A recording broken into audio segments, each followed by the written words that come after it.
Hello students, welcome back to my stable class channel.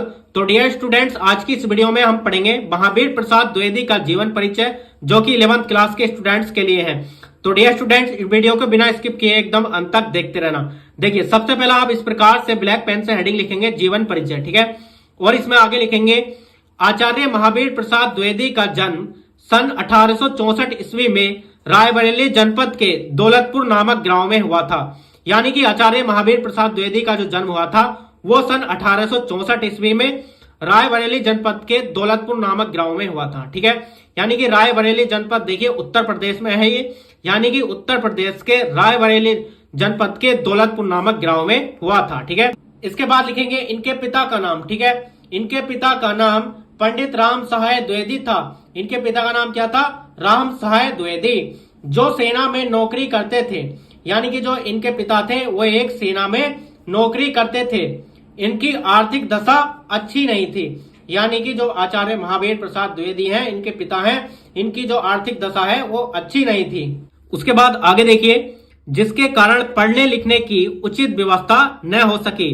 यानी कि इनकी जो आर्थिक दशा थी वो अच्छी नहीं थी, जिसके कारण इनके पढ़ने लिखने की उचित व्यवस्था न हो सकी। पहले घर के स्वाध्याय से संस्कृत भाषा का ज्ञान अर्जित किया। यानी कि इन्होंने सबसे पहले घर के स्वाध्याय से संस्कृत भाषा का ज्ञान अर्जित किया। बाद में रायबरेली, फतेहपुर तथा उन्नत के स्कूलों में पढ़े, ठीक है।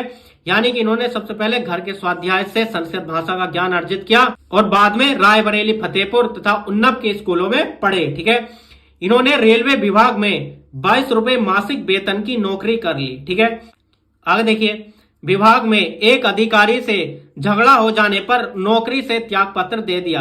यानी कि रेलवे विभाग में जो ये नौकरी करते थे, उस विभाग में इनका एक अधिकारी से झगड़ा हो गया, ठीक है, जिसके कारण इन्होंने त्याग पत्र दे दिया। इसके पश्चात आजीवन हिंदी साहित्य सेवा में लगे रहे।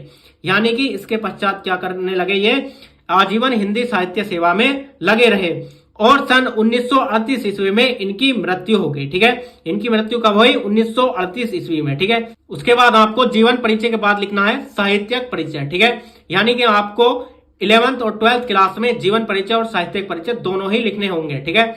इसके बाद देखिए, साहित्यिक परिचय लिखेंगे आचार्य द्विवेदी जी ने हिंदी साहित्य की निस्वार्थ सेवा की। यानी कि आचार्य द्विवेदी जी ने हिंदी साहित्य की निस्वार्थ सेवा की। इन्होंने प्रतिभा संपन्न लेखकों को प्रेरित किया, ठीक है। इन्होंने क्या किया? प्रतिभा संपन्न लेखकों को प्रेरित किया। उसके बाद आगे देखिए, सन 1903 ईस्वी में द्विवेदी जी ने सरस्वती पत्रिका के संपादन का कार्यभार संभाला, ठीक है। यानी कि इन्होंने 1903 ईस्वी में सरस्वती पत्रिका के संपादन का कार्यभार संभाला। इस पत्रिका के माध्यम से इन्होंने हिंदी साहित्य की जो सेवा की उन्हें भुलाया नहीं जा सकता, ठीक है। यानी कि जो सरस्वती पत्रिका के माध्यम से इन्होंने जो हिंदी साहित्य सेवा की उन्हें भुलाया नहीं जा सकता। उसके बाद देखिए, इनका जीवन परिचय और साहित्यिक परिचय लिखने के बाद इनकी रचनाएं लिखेंगे। देखिए, रचनाओं में आपको क्या क्या लिखना है? काव्य संग्रह, ठीक है। इनका देखिए काव्य संग्रह है काव्य मंजूषा, ठीक है। देखिए, काव्य संग्रह में लिखेंगे काव्य मंजूषा। उसके बाद देखिए आलोचना, आलोचना में इनकी लिखेंगे हिंदी नवरत्न, साहित्य सीकर, विचार विमर्श, साहित्य संदर्भ। यानी कि इनके क्या क्या आलोचना? हिंदी नवरत्न, साहित्य सीकर, विचार विमर्श और साहित्य संदर्भ, ठीक है। उसके बाद इनका अनुदित लिखेंगे हिंदी महाभारत, विनय विनोद और गंगा लहरी, ठीक है। इस प्रकार से इनका अनुदित लिखेंगे। उसके बाद संपादन, संपादन में लिखेंगे सरस्वती मासिक पत्रिका, ठीक है। इन्होंने सरस्वती मासिक पत्रिका का संपादन किया था, तो इस प्रकार से इनका संपादन लिखेंगे। उसके बाद देखिए, इनकी कुछ विविध रचनाएं लिख सकते हैं, जैसे जल चिकित्सा, संपत्ति शास्त्र, ठीक है। इस प्रकार से इनकी रचनाएं लिख देनी है। तो डियर स्टूडेंट, इस प्रकार से इनका जीवन परिचय, साहित्यिक परिचय और इनकी रचना लिखकर कंप्लीट कर सकते हैं। तो डियर स्टूडेंट्स, ये वीडियो आपको कैसी लगी कमेंट बॉक्स में कमेंट करके बताना। वीडियो अच्छी लगी हो तो लाइक कर देना और चैनल को सब्सक्राइब करके बेल आइकन को भी प्रेस कर देना, जिससे कि नेक्स्ट वीडियो की नोटिफिकेशन सबसे पहले मिल सके। तो चलिए मिलते हैं नेक्स्ट वीडियो में नेक्स्ट टॉपिक के साथ। तब तक के लिए जय हिंद, वंदे मातरम।